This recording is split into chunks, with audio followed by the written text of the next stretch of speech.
चाहिँ मिठो हुन्छ कि यसरी बनाउँदाखेरि। तपाईहरु पनि ट्राई गर्नु है त।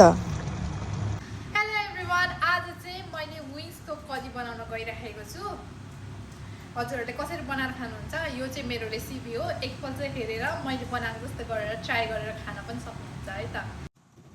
विङ्सलाई चाहिँ ल्याएर सुरुमा यसरी चिरा चिरा पारेर काट्ने, तर यसलाई पुरै छुट्याउनु चाहिँ नछुट्याउने, किनभने पाक्नु मजाले पाक्छ नि त यसरी काटेपछि चाहिँ। त्यसपछि स्वाद अनुसारले सबै थोक हाल्ने। म चाहिँ लेमन अनि नुन बेसार मात्रै हालेर मेरिनेट गर्छु, किनभने मसला हाल्यो भने चाहिँ मलाई चाहिँ अलिक डढेको जस्तो लाग्छ। मलाई चाहिँ त्यो धेरै डढेको खरिएको त्यति खास चाहिँ मन पर्दैन नि त। तर हजुरहरूलाई चाहिँ अब त्यतिकै खानु मन छ भने चाहिँ मसला हाल्दाखेरि ठिक हो, तर झोल बनाएर यसरी नै करी बनाएर खानु मन छ भने चाहिँ मसला नहाल्दाखेरि एकदम बेस्ट हो जस्तो लाग्छ, किनभने मसलाले चाहिँ एकदम डराउँछ क्या मासुलाई यसरी फ्राई गर्दाखेरि। मैले चाहिँ यसरी फ्राई गरेँ। एक लटको पाकिसकेपछि चाहिँ मैले अर्को लटको लागि हालेँ। अनि यो एक लटको पाकिसकेको खानेकुरा चाहिँ मैले यसो बसेर खानु त पर्यो नि होइन। म चाहिँ यसरी पकाउँदै खाँदै गर्छु कि जहिले पनि। एक्लै त हो है जिन्दगी। घरमा हुँदाखेरि त कहिले यस्तो गर्दिनँ थिएँ होइन। अहिले यहाँ आएपछि चाहिँ एक्लै लाइफ भएपछि त यस्तै छ हो जिन्दगी। अब घरतिर त सबैजना सँगै बसेर खाइन्छ, कति मिठो हुन्छ होइन। यहाँ त अब जतिखेर खाए पनि आफ्नै त हो। अनि रहेको तेलमा जिरा फुर्याउने, प्याज लसुन हजुरहरूलाई के मन पर्छ सबै थोक हाल्ने। अदुवा खानुहुनेहरूले चाहिँ अदुवा र लसुनको पेस्ट बनाएर हाल्दाखेरि एकदम बेस्ट हुन्छ।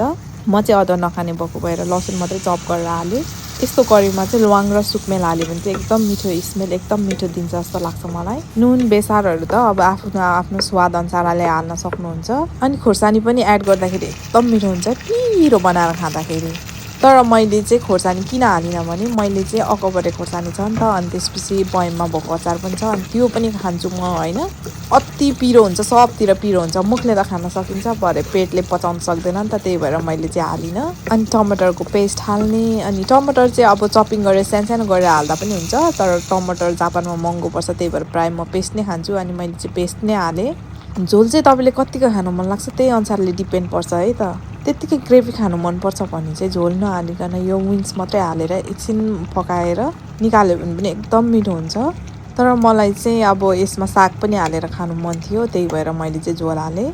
कस्तो यो नछुटिएर है टाँसेछ। अनि एउटा हातले मोबाइल समाएर भिडियो बनाउँदै एउटा हातले गर्नु कस्तो अप्ठ्यारो भइरहेको थियो, त्यही भएर भिडियो चाहिँ कस्तो आलु पार्ने जस्तो भइरहेको छ है त। अनि मैले हालेँ यो साग चाहिँ हेल्थको लागि पनि यति राम्रो हो कि। सागहरूको मध्येको रातो साग हो, अनि मिठो पनि त्यस्तै मिठो हुन्छ कि।